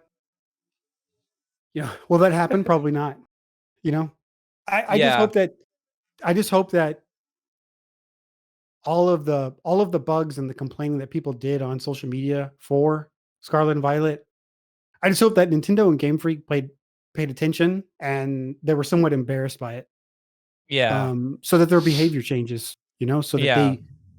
they, when they continue to support the game for like when the DLC comes out, stuff like that doesn't happen, Yeah. For going forward sure. game. And then any other game that they release, they know what to target and they know what to test. I mean, I played I went to GameStop at midnight to go pick up the game, and I played it that night for, I don't know, maybe an hour and a half or whatever. Went to bed, woke up the next day, played some more of it, and I could just tell you, I knew the game hadn't been tested very much Yeah. just by Yeah. playing the game. I was like, just playing it, and like the frame drops down to like 10 or 15. I'm just like, who okayed this? And Yeah. I talked to a lot of different people playing the game, and they all said the same thing. They're like, yeah, this game obviously did not have enough time to be tested, Yeah. And I would have been okay if they would have pushed the game back 6 months to address some of these problems. And when I got it, steady frame rate, you didn't run into bugs or glitches or whatever, I'd be Yeah. okay with that. I'd be fine, Yeah. but I think that they just, I think companies feel a lot of pressure these days to get games out. And 100%. Yeah. so I think it's a combination of things. The games are getting bigger. Companies are pressure from multiple different sides to get the games out. And I think that just Yeah. results in not enough time to test from development. And so I feel like a lot of times the consumer base ends up being the testers. And Yeah, that for shouldn't be sure. what it is. Like if you're expecting your consumer base to be the ones to test your games to see if they work, then we shouldn't pay for your games. You need to pay us to play your game. Yeah, for sure. Yeah. You know Yeah. what I mean? Yeah. And for some companies that need recognition or want that they want that notoriety, some game companies, you could use that as a ploy. It could be like, hey, look, we know $5 isn't that much, but we're a new studio and we want people to know about our game. Here's $5. If we're gonna pay you $5 to play our game, Yeah. and you play it, and then hey, maybe some people like it, maybe some people don't, right? And you gotta have a budget for it. Obviously, you don't spend like millions of Yeah. that, but there's different aspects of that. But I think just for QA terms, I think there's a lot of pressure on companies, and I think that they feel like they need to stick to certain things. And the video game industry has grown so much that there's more people. I I have a hard time believing that the popularity that has increased with video games, everyone is genuine about it. I don't believe that No, at yeah, for all. sure. Yeah. There's a lot of people I think just in it for the money and fame or notoriety or whatever. But since all of that has grown, it's kind of like there's a lot of eyes on these companies that weren't there before in the past to release these Yeah. these type of games. And but I will say, as far as open world games, that games like Tears of the Kingdom or Breath of the Wild is a little bit different because there's a lot of history with Zelda games. And so, like, just like we were talking about how, oh, you have these cutscenes for these side quests and stuff. Well, in Tears of the Kingdom, in Tears of the Kingdom, you do have some cutscenes for your main quest, right? But you don't Yeah. really have anything for the side quests. It's literally Link and whoever you're Yeah. talking to, and just the bubbles Yeah. with the words, right? But Yeah. that is in Zelda fashion, Exactly. It makes right? sense. It The game feels is yeah. mixing new and old, but keeping it fresh, but not destroying what the nostalgia that comes with playing a Zelda I game. agree. Yeah. You know Yeah, what I for mean? sure. And so Yeah. that's what I feel like when I explore in Zelda, like Tears of the Kingdom. Yes, the world is not populated with everything, and yes, not every corner of something that looks suspicious, there's something there, right? Well, Yeah. more often than not, it's a Korok, and you're kind of like, oh, it's a Korok. Okay, whatever. Okay, I guess I'll get Yeah. it. Um, but it's more of just the world of Hyrule feels, especially in Tears of the Kingdoms, much more alive. Yeah, I agree. Yeah. Like I was in the Hebra, which is like the Rito portion of the map. Yeah. And I have explored that map, at least that portion of the map, so many times. And just earlier today, I found a cave that I never found. Wow. Yeah. But I can swear I have been like, I have gone up and down the mountains looking for everything I could possibly find, and Yeah. I'm still finding caves that I didn't see Wow. before. Yeah. And so when I think back on that, when I think back on that now, I'm just kind of like, damn, that's so cool. Like here I am thinking that I've Yeah, that's explored amazing. most of this map, but there's still a cave I've never seen. Or Yeah. last week, I was thinking like, damn, I must be done with this area, like exploring, because like I've already been to this mountaintop and I've been to this valley and I've already like, did the shield. What is it called? Snowboarding on the shield or whatever it's called, shield Yeah. surfing. I've done this Yeah. shield surfing down this like course. So like, I don't know what else to do. I've already done all the main missions. Like there's some side quests I could finish, I guess, but it's like there's nothing Yeah. new. And I'm just paragliding, and I look down, and there's a shrine right there, Wow. just sitting right there. I'm Yeah. like, I didn't even do that shrine. Okay, I guess I'll just go do that shrine. But Yeah. it's like stuff like that. Perpetua is like, damn, okay, then I want to keep exploring because there could be more shrines. There could be Yeah. more, it Yeah, gives for you that sure. motivation. Yeah. And I think because now I'm thinking, obviously, we've talked about like cons and stuff like that. Now I'm thinking about like the pros and the things that really make like an open world game a really enjoyable experience. And like for me, I feel like now that I'm experiencing Tears of the Kingdom and stuff, something that I love, and I kind of mentioned this earlier, is just like the lack of pressure of like, you have to do this. Or, you know what I mean? They really kind of drop you in, and it's like, do you want to climb that mountain? Sure. Like you can. Like, do you don't have to. It doesn't feel like anything that is unenjoyable is forced upon you. Versus like how earlier when we talked about like the mechanic of like the encampments and stuff like that, how certain games will like force that upon you. That like, hey, after your second encampment, you're tired of them. Like you don't want to do them, but then they keep forcing you. So you're like, And I think that's something for me with open world games, and that's also particular to my play style. But I like the feeling of like no pressure. Like it's like, hey, you don't have forced to do this. Like, I can. And then it's like, if I don't want to, cool, I can. And I think that's something that I really look for in these open world experiences is like, can there just be content that I don't have to experience? Do you know what I mean? Does that make any sense? I feel like I know that sounds weird, but like just lack of pressure.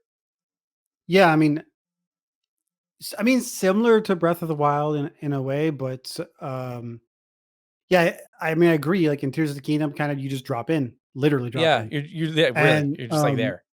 and the only thing that you can strive for at that point in time is the one quest marker that you have. Literally, yeah. Now, what I will say, just to briefly touch on like cons for open world games, I feel like open world games have made games much easier because you have a quest log that tells you exactly where to go. Yes. Sometimes has a marker trail for you to follow just to get to the quest, right? Yeah. And I feel like we've done that so much. It's so repetitive. It's outdone. Now there are some games that give you a setting, like an adventure setting or whatever. You could turn it guided or explore mode or whatever it is. Yeah. And guided will give you the path, but explore mode won't. You just gotta find it, right? So there are some games that give you that option. Yeah. Which is cool. So you can kind of play the game however you want it. Yeah.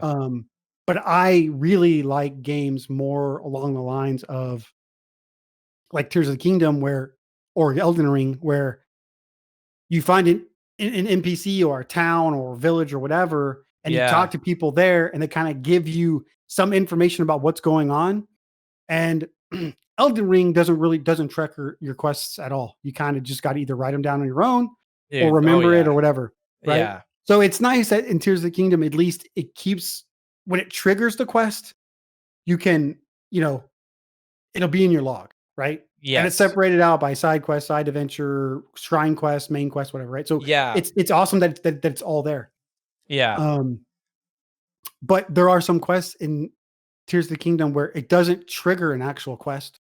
Yes. But the NPC or whoever you're talking to tells you, hey, if you go here and do this, there's this mysterious area northwest of this mountain. Like the letters will be highlighted in like red. So it's kind of like, ooh, there's something there. Like the game kind of and you kind of got to discern what it is, Yeah. But I like even when you get the quests, a lot of the quests, they don't even give you the marker of where to go to. The marker only shows the person where the person is that gave you the quest. Yep. And you got to figure it out. Like the one we were talking about the other day in the Rito version area, where you got to find the three hot springs. Yeah, and find the treasure. Yeah. And then so you got to go. It tells you that it's somewhere in the northwest. These hot springs. So you have to find the hot springs, and then you have to decipher, okay, when the 3 waters meet, the treasure will be revealed. Well, what does that mean? Okay, so maybe I need to go collect the water or something. Like your mind kind of goes through trying to figure out what it is. Yeah. And then, you find it eventually. You find, hey, I found these springs. Oh, where do they intersect? Is that what that means? So I need to get the water. Your mind kind of goes through. And I think when you have quests like that aren't telling you where to go, showing you a literal path of how to get there and all that, I think that is more maybe not more intuitive, but I definitely find it more immersive because I agree. You have to talk to people. You have to look at the map. You have to know where you're going. You kind of got to learn which direction is which versus in a lot of these open world games where it just gives you a quest trail and you just follow it. Yes. Yeah. It's kind of like you don't have to think. Yeah, exactly. And I actually think this is weird, but I feel like you bringing up like the quest markers and the guiding, I feel like that actually in my play style is what lends to the feeling of like pressure. Because like even Witcher 3 is victim of this.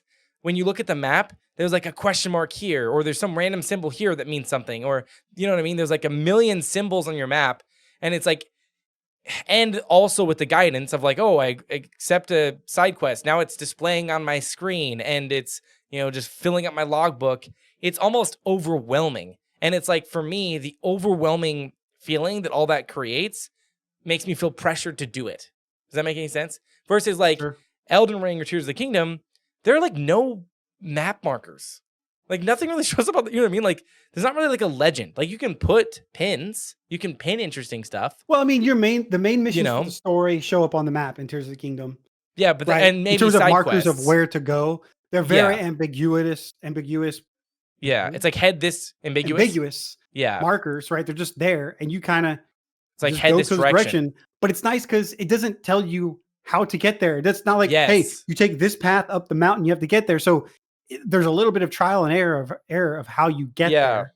Yeah, for me, it took me a while to even find the Rito area because I was up in the mountains and I was like, where is this place? Like, I can't see it. And prior to doing all the missions there, the snowstorm was constantly going, so you can't see anything anyway.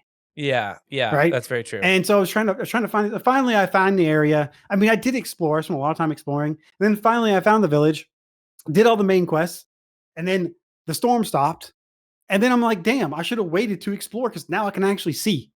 Yeah, for sure. Yeah. But even then, the markers don't show you exactly where to go. There are some markers for some quests that they do tell you, hey, if you go to this area, do this or whatever. But there's a quest up in the like in the Hero Mountains in Tears of the Kingdom where you got to find the shield surfing pro or whatever. And it's this woman that's this professional, and so first you find the cabin, you talk to one of the guys, and he kind of gives you information, tells you what happens. Like she went off and snow surfing or whatever, or shield surfing in the snow, and they don't know what happened to her. She never came back. So they don't know where she is. And then their buddy went out looking for her, but he wants to go out looking for her, but he can't because he needs to stay there in case she returns. And he's like, but if you follow these, there's 2 poles out there with flags on them. If you walk through those poles, my buddy went in that direction, but I don't know where he is. But he said he'd set up a fire. So you kind of just go out there. You're kind of, it doesn't give you a trail to follow at all. Yeah. You just kind of go out in that direction and look for the clues or the things that the NPC told you. And then once you find him, you talk to him. He tells you more about the professional shield surfer, and then you got to just find her. Yeah. And she's literally in the Hebrew Mountains in a cave. Yeah. Just in a cave. Yeah. And I think there's no signs, there's nothing. Yeah.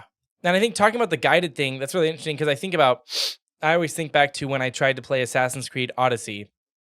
And like the first like hour of that game is like super guided. It's like this cutscene happens and this cutscene happens. Then it's like, hey, you need to go here and on this path. You need to climb up this thing and do this. And it's like some of these games and these open world games with such guided, like almost like hyper guided experiences, it like starts to just not feel like a game. And it just feels like you're locked in this ride. Like, okay, I'm just going here. I'm doing this, And I think that's where it's interesting because, like, I feel like with Elden Ring and the modern Zelda games, they're kind of bringing them back this popularization of, like, we can leave a little bit up to the gamer to just experience things. And like, we don't have to hold their hand constantly.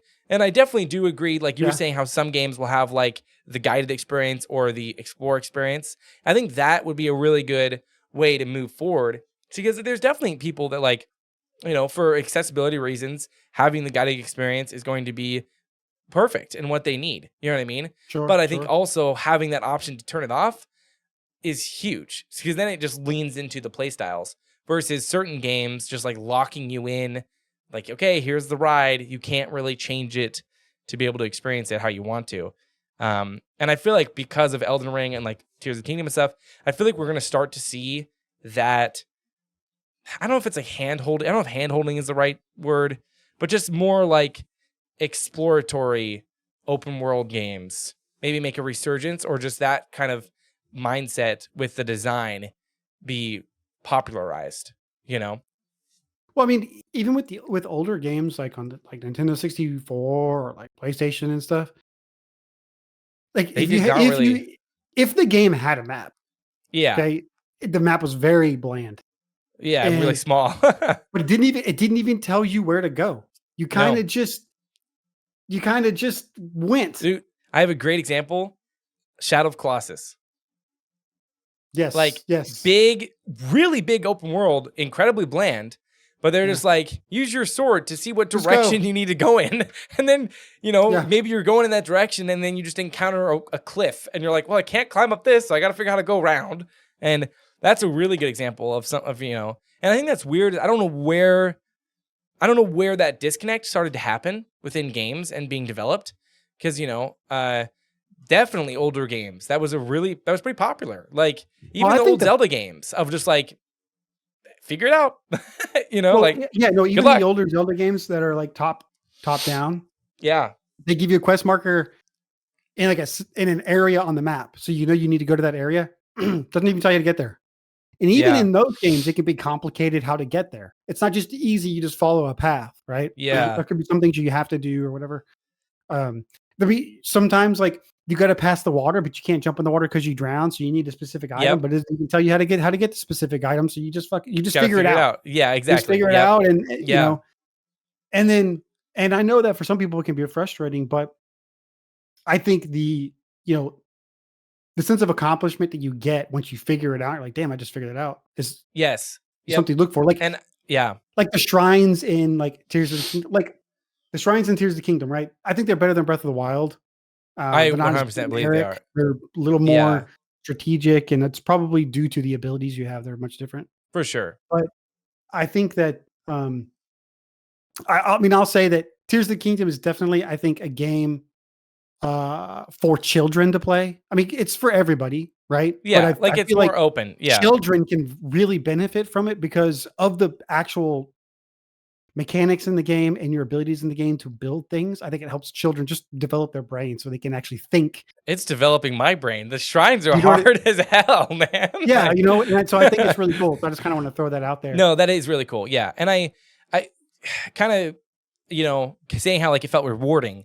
I was thinking about that when you're saying how you had to go to the cave and you didn't really know how to get there, versus like, doesn't it feel so much rewarding of maybe you didn't like happen on it, but the game is designed in a way to make you feel this sense of like, I found this, you know what I mean? Versus like a game just being like, follow this arrow to the T and you'll get there.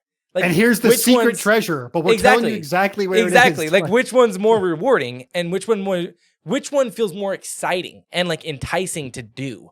Because it almost, you know, when Tears of the Kingdom or Zelda's like, ooh, there may be something in this area, it's kind of enticing because you're like, ooh, I gotta find that. And then if I find it, it could be something really cool. Versus like, you know, hey, if you go to this exact area on your map, there's going to be a great sword there. And it'll be really powerful. You know what I mean? Like, it just tells you everything up front. And it's like, oh, all right. Like, then you can basically, it makes the game feel like a checklist.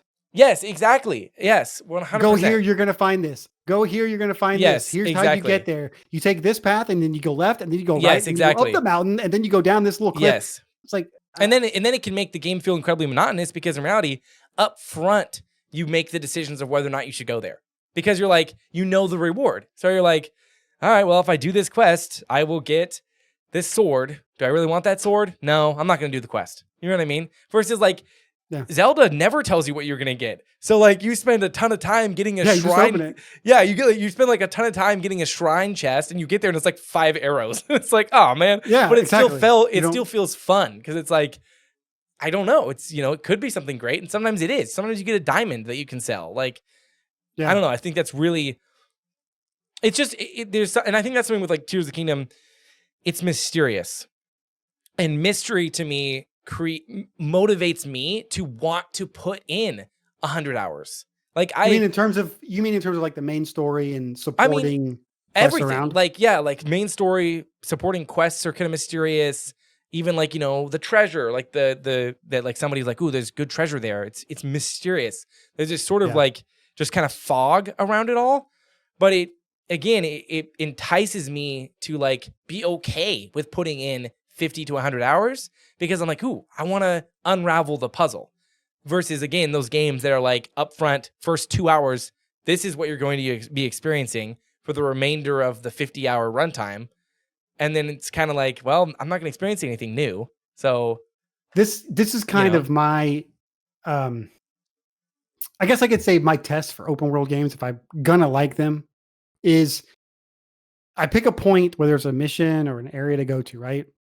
And I'm traveling there. And on my way there, something else catches my eye. And I'm like, oh, you know what? I'm going to go check that out real quick because it's off the path, but whatever. I'll just go check it out. And I go and I check it out and I get rewarded for it. I'm just like, okay, this game is going to be fun. And that's how I felt about Tears of the Kingdom when it came out. Absolutely, first started playing it. I was like, even just in the first area. There's so many things. And I was just like, man, this is great. Like, and then the fact that, you find out later on, you can come back to it any point you want. You just teleport to a shrine and you're good. You know? Which is really cool that you can come back to that because you have more ability. Link is stronger. You can make Link stronger, heart-wise or stamina-wise or whatever, so you can come back and explore. And you have, you don't have to worry about the cold area because you don't have to consume heated food and all that stuff. But but that's kind of like my test for open world games. But I think that the questing systems for open world games where they kind of just tell you where to go and this. I don't know. It's just that sense of accomplishment, I guess, is probably the greatest feeling when you figure it out and you're like, damn, I found this place, whether you found it by mistake or you found it on purpose or whatever.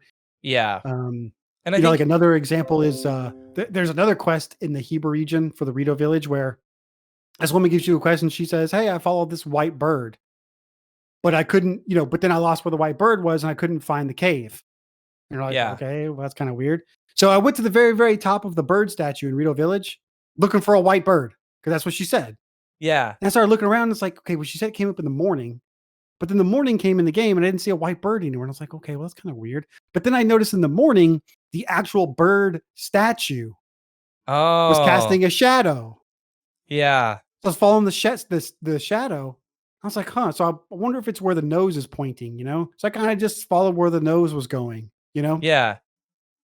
And then I got caught on doing something else or whatever. Anyway, so then I ended up discovering the area, the cave or whatever that she was talking about, literally by chance. Wow. Yeah. Just by chance, just found it and it completed the quest when I found it. Yeah. Well, then when I came out of the cave, I went and I looked and I saw the bird statue and I was like, yes, it would have cast a shadow right here on this cave. Yeah. And so that's kind of like, when you think about that, it's kind of like, it's funny because I was literally looking for a white bird, but little did I know it was literally the statue in Rito village that is a white bird because it looks like a bird. That makes sense. And it casts a shadow in the morning and you got to figure out where the shadow is. So, it's kind of like stuff like that, but it feels cool that you can kind of put that together and like, figure it out. Okay, that's kind of cool versus like a quest where like it just, you see the marker, it just tells you where to go when you exactly. I agree. And I think that's where like, now that we're talking about it, I realize I think the two most important things that I really enjoy, and again, that's preference in open world games, is really like the mystery and the reward. And mystery to me, what that means also is like the gameplay loop. Because I think of games like Far Cry, Assassin's Creed. Really, I have never, after like Far Cry 3, like Far Cry 4, the first 4 hours really show you what the gameplay loop is going to be. You know what I mean? And then it's kind of like, okay, I know what I'm in for. Or Assassin's Creed, especially like Assassin's Creed up front, they're just like, this is the gameplay loop. Now be prepared to do this for 50 hours. Versus like games like Elden Ring or Tears of the Kingdom, there's the they leave it mysterious. They don't just upfront be like, this is the gameplay loop. Have fun. I hope you like it. They're just like, I don't know, what is the gameplay loop? Like, you figure it out. Like, and that mysterious, like, I don't know, I just love that. Like, I love games that don't tell me everything up front and just let me figure it out. And then the reward, because doing side stuff in Elden Ring and Witcher 3 and Tears of the Kingdom feels so rewarding that like I will, I'll be like, oh, I need to go here. On my way there, I'll see a shrine. I'll do the shrine. On my way out of the shrine, I'll see a Korok. I'll go do the Korok. On my way from the Korok back to what I'm going to do, I'll see a cave. And I'm like, I know it's going to be worth it to do that cave. So I'll do it because it is worth it. And I think that's something that is, those two combinations together create something that's really a magical experience because you have the partnered knowledge of, I don't really know what this cave is going to be like. But then I also know whatever it is going to be rewarding because the game has shown me that. And it creates this really like, everything is a new experience. Like it's all exciting.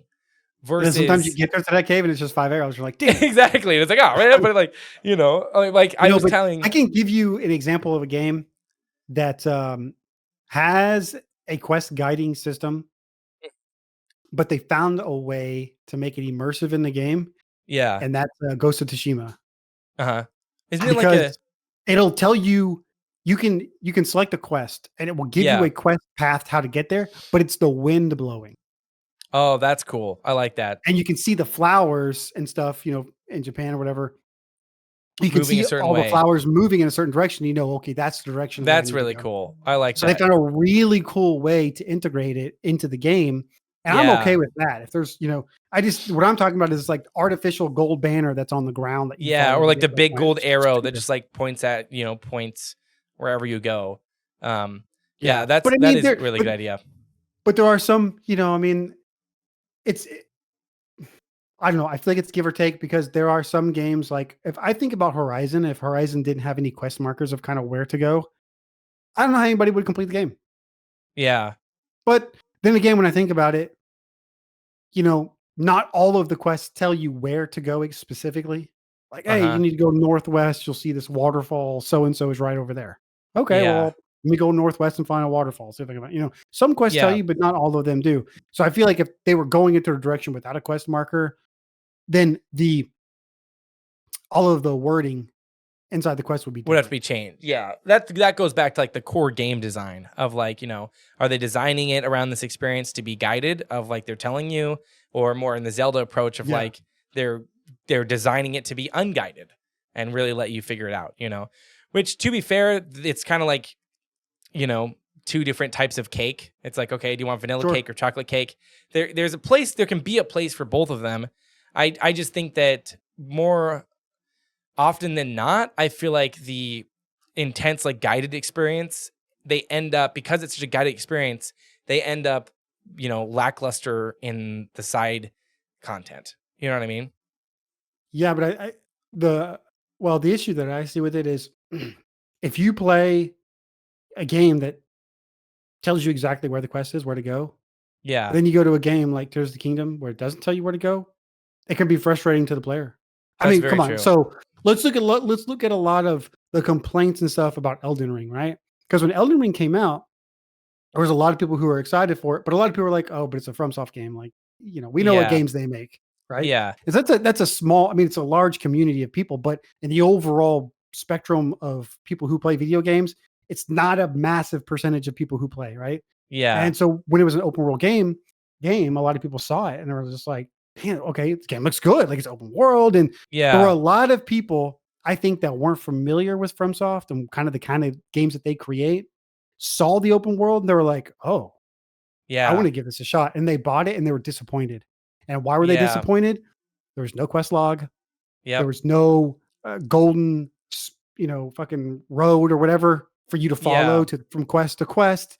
And you couldn't keep track of anything. And then on top of that, there's only one difficult, and they're trying to kill you, right? Yeah. That's the only difficulty there is in the game. Yeah, there isn't And so that's why why we saw those complaints saying like, "Hey, there's no quest log. It doesn't even tell you where these quests are." And on top of that, why isn't there another difficulty on this game? Yeah, You for know, those sure. were like the three Yeah. top complaints that I saw from people. And I'm just like, okay, well, maybe you're not familiar with the FromSoft game because Yeah. they don't do that, right? And even Yeah. though all these people were making those complaints, you know, props to FromSoft for saying, hey, this is how we make games. Yeah, for They're not sure. for Yeah. they're not for everyone. And that's a good, not for everyone's a good thing because, like, I mean, we've talked about this in the past, but like a lot of these games, because obviously games are more expensive, money is very important for these companies. They try to make their game for literally everyone, you know, like every single person under the sun needs to be able to play this, whether you're 10 years old or, you know, 80 years old. Like, we need to make this accessible, when in reality it's like, hey, it's okay to have niches where it's like, you know, for instance, like, I don't really like sports games.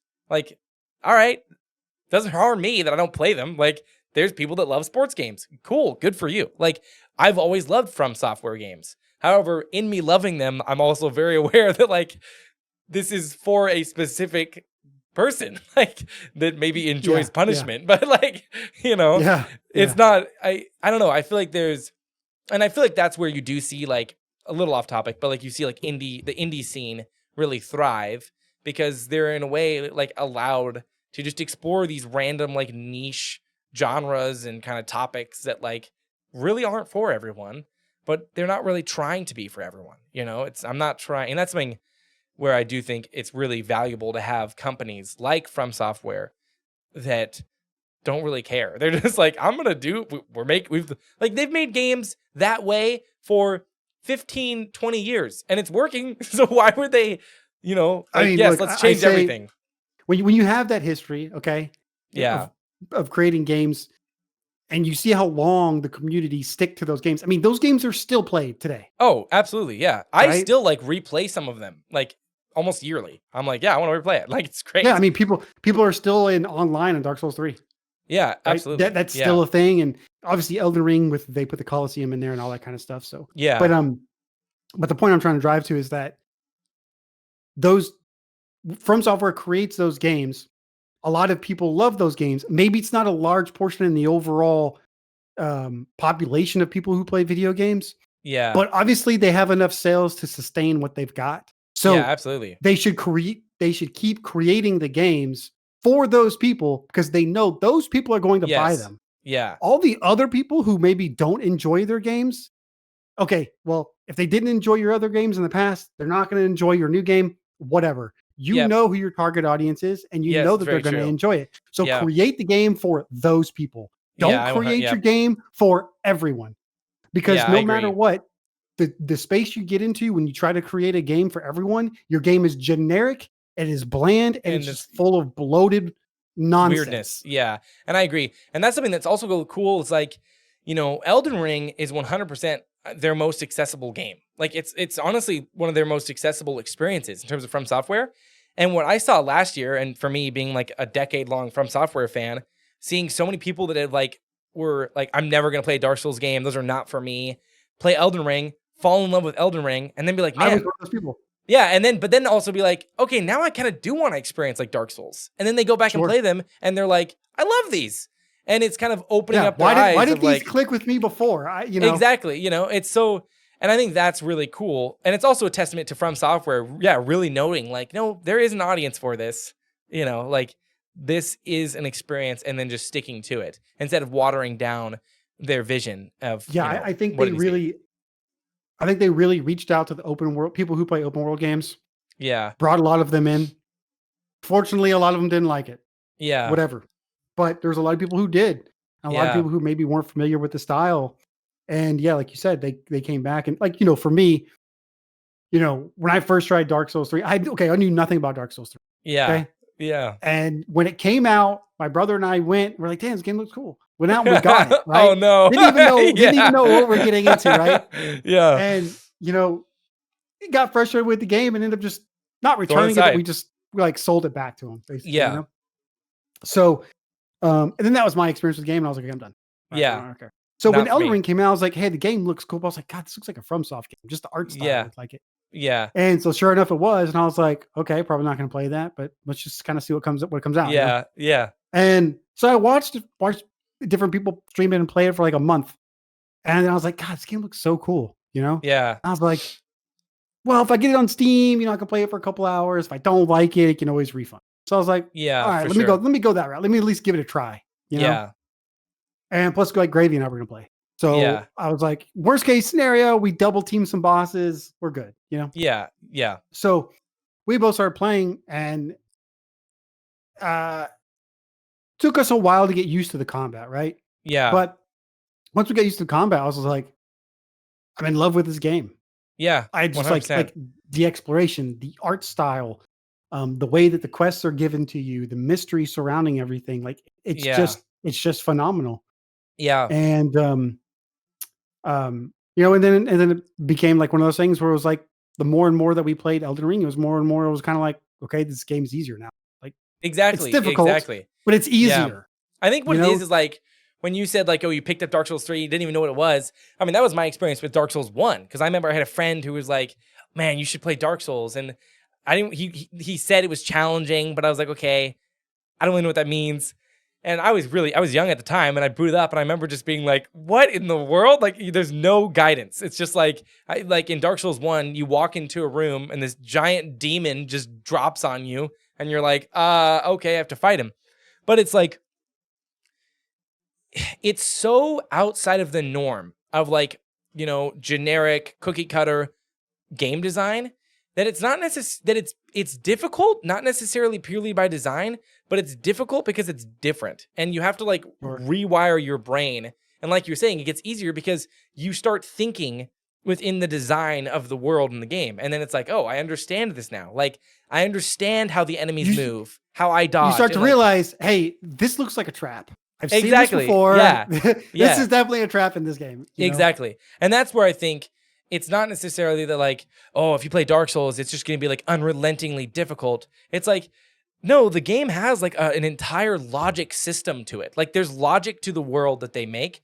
And really all it's asking is like, hey, will you trust me? And just like give it some effort to like try and figure out how the game world works because then it pays off. And it's like, the amount of times I die in Elden Ring or any Dark Souls game, and right after I die, I'm like, yeah, I probably shouldn't have been like running on this cliffside because of course I'm going to slip off and die, Like there's just a sort of in-world logic that makes sense to it. And that's part of it why it gets easier. It's not necessarily that like you get better. Like, I don't know if I've ever gotten like better at like a Dark Souls game. It's more just like, no, I know it. Like I have the knowledge. Does that make any sense? Like I know the world. No, yeah, it makes sense. But you only get that, when you play the game. Exactly. Yeah. So it's like you just need to just play it a little bit longer. Like just play it a little bit longer, and you will figure it out. And even like playing, Tears of the Kingdom, or not open world, completely off topic, but like this System Shock remake just came out, which is like, it's in the immersive sim genre, which is also very like not handholdy. And I've been playing it. And I really have to rewire how my brain works because there's so many moments where I'm like, what am I supposed to be doing? Because like, it doesn't tell you, but you just have to kind of like get into the world of it. And all of a sudden it starts to make sense, And I even feel that with like Tears of the Kingdom in certain areas. It's like with the puzzles, because I started playing Tears of the Kingdom right after replaying Breath of the Wild. And like you saw this, my brain was so in the Breath of the Wild, how to do puzzles. Then like I had to kind of rewire my brain a little bit with Tears of the Kingdom. I'm like, okay, I have different abilities now. I can do these in completely different ways than other games or even the previous game, And I think that's like, to me in my mind, and again, everybody's different, but that's like a level of difficulty that I like because it's not necessarily that it's like, oh, get good. It's just like, hey, can you just learn the world a little bit? Like, it's just kind of asking me to like question things, rather than being like, nah, you mechanically suck. Does that make sense? There's like a lot of difference between like mechanically being bad versus like just not having the knowledge, And in my mind, I mean, the shrines are a good example because in the shrines, it's kind of like once you learn some things that you can do, they're like, oh, okay, did I do that? Okay, I'll keep that in mind next time. And because there was a shrine where there's this bowl that moves in the corner, and you got to move the ball into the bowl to get the ball close to the slot where you got to put the ball in, right? Yeah. So I was thinking like, okay, I can get the ball in the pot. That's easy. but how do I flip over this pot to put the ball into like the hole where it's supposed to go? Yeah. Because I couldn't figure it out. I was like, what the I was like, I couldn't figure it out. So I was just Yeah. like, so I just waited for it to come a certain direction and I just shot a bomb arrow at it. Yeah. Thinking, hey, if it blows it out, I'm good. Well, it blew it out. It went in the hole. So I was good. And Yeah. afterwards, I was like, you know what? Now that I figured out, I was like, I want to look it up just to see what other people did. Well, other people just used recall. They just used recall Oh, on the wow. ball because the Yeah. ball would go back there. The ball and the Yeah. bowl are two separate objects. Yeah. So they I see what don't you're move saying. together with a rewind. Yeah. Yeah. That was something that I love with like the shrines, just talking about Zelda more, is like there's so many ways you can solve them. And there's a couple times where I've been stuck. Like I've been trying to do one for like over an hour and I'm just like, I don't get this. And I'll Google and then the solution is like really simple, but it's not because like, okay, you don't fully understand the mechanics yet. You know what I mean? But then like through seeing how easy the solution is, like the solution would be easy if I had just known the level that I can push the mechanics of the game to get something. You know what I mean? Yeah. And yeah, I just love it. Feels really rewarding and just different. And it feels like we're all playing something different, but we're experiencing the same thing, which is really, I love that. But yeah. Yeah. So I think we're close to approaching the 2 hour mark. We are. I think. Yeah, I know. Okay, I was so- wondering, like, do you want to summarize or? I would say, well, I was going to ask, you know, any last short points that you want to make. I mean, Yeah. we kind of talked about pros, we kind of talked about cons, we kind of talked about things we, you know, market wise for video games with QA, with the size of Yeah. open world games and, you know, all Yeah. that kind of stuff. I mean, is there any kind of like, I would say like open up to just kind of like last remarks you want to say about open world games? I mean, this is definitely towards open world games, and it kind of goes back to the quality testing. This is the only other thing I've been thinking a lot about recently is I really hope that, like, kind of how you mentioned earlier about, like, you know, the developers kind of just shutting up and like making something for 8 years and then they announce it and they're like, it's coming out in 3 months. Have fun. Not necessarily that extreme, but I just hope that not only the developers, but like us as consumers start going away from being obsessed with launch dates. And I feel like, you know, in reality, Arkane Studios making Redfall, maybe if they didn't, like, you know, commit to that launch date, maybe they could have made something very interesting. You know what I mean? And I think there are a lot of studios out there that could actually make something interesting and good within the open world genre if they weren't just so, like you were saying, pressured to release it at this time. And it was more just like, hey, we can really focus and make that. I don't know. I don't know if that's like my last remark, but that's just my last kind of thought of just like, I wish we were less attached to launch dates, which is granted is hard because, you know, not every company has that luxury. But I don't know. Other than that, I just think, yeah, like what we talked about in terms of, you know, games focusing more on putting effort into the little things and maybe putting less time and attention towards making a huge map would equal out to something far more interesting to experience and worth my time and money than just a giant world. You know, I don't know. Those are my two most important thoughts, I guess. What about you? Yeah, I'd probably say parting thoughts would be to create an open world game, but have the map be the size where the world is full. Yes. And it's not, doesn't have all these dull areas where you can travel and you don't see anything. Yeah. I also agree with developers being able to maybe, you know, I know setting release dates are good because it's good for marketing, good for hype and excitement, things like that. And I get that. And that's all like a cultural thing with video games. Yeah. It's been happening since forever for video yeah. games. So you don't want to remove that, but I think maybe the formula needs to be changed a little bit in favor of if a game's not ready, it's not ready. Exactly. Right? Keep 100%. it and develop it and make it better because people are going to appreciate a better game. Yeah. And that also goes with bugs when you're QA testing and stuff like that. The consumer base is not the body of people who needs to be testing your game for bugs. Okay. Yeah. Period. So Yeah, to me, it's unacceptable, especially when we're being asked to pay $70 to $100 for a game. It's ridiculous. Yeah, I agree. And then I think that for these open world games, part of it in combination with having smaller, I say smaller maps, but I just mean maps that are correlate to the size of whatever story you're trying to tell, or however many regions you have, or whatever. You don't Yeah. need to make a bloated map just so it's big, so people can be like, "Oh, look how big the map is." Well, I don't care how big the map is if there's nothing there. Yeah, I agree. But what correlates to that is you can have a story and you can have missions, you can have everything that makes that map feel like it's alive. And there was one more point that I was thinking about. I forgot. Um, oh, yeah, that's right. Also to those main missions and those side missions, not telling people where to go all the time. Yeah. Oh, being a little more I think a framed. quest book, a quest journal is good.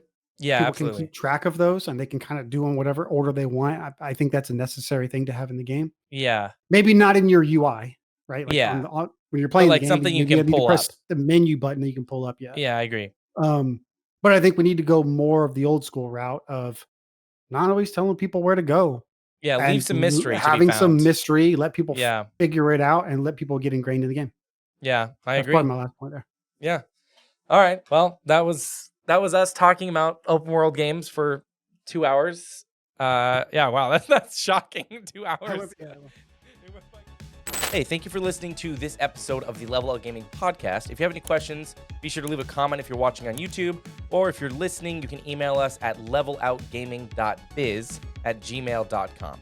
And we'll see you all in the next episode.